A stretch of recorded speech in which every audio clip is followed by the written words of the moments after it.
Hi, once again, everyone. I'm Phil Harriman, former Republican state senator, as always, joined by my friend and colleague, former Democratic state senator, Ethan Strimling. We wanted to talk to you today about the candidates debate for the 2nd Congressional District on our media partners over at WCSH 6 and WLBZ 2. One might describe it as probably the best World Federation wrestling event that we've seen politically this fall.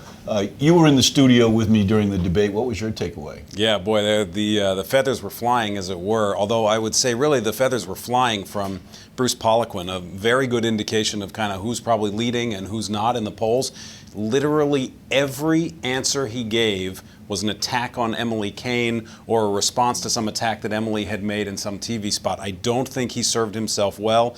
He came across not giving any kind of vision for the district and really feeling like it just made it all about him and really repeated a lot of her attacks over and over again. So that's what people started thinking. I don't know. You're a Republican, obviously. Did you walk away from them having confidence that Bruce Poliquin's the guy? Well, Bruce Poliquin has yet to consult me for advice on pre-debate preparation. So let me just say it this way.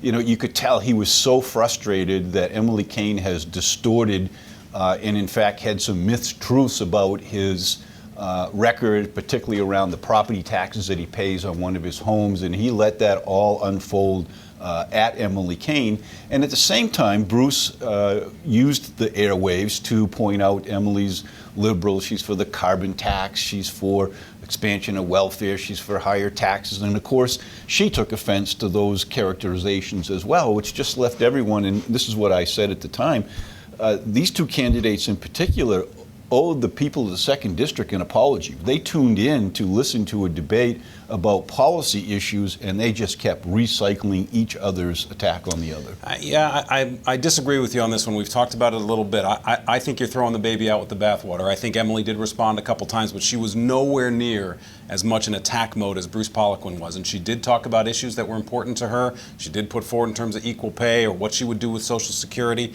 And I think in that way, she actually came across pretty well. Some of her values were very deep. I agree. I wish we had more content overall, but there's no way you can put her in the same camp as Bruce last night. He was well. Let's talk about the other candidate who barely registered on the Richter scale, and that's Blaine Richardson. I mean, he had the perfect opportunity to distinguish himself as the candidate who was devoid of this, personal partisan bickering, and I think he fumbled it. Yeah, did not register on the Richter scale, where I think I would put Blaine Richardson.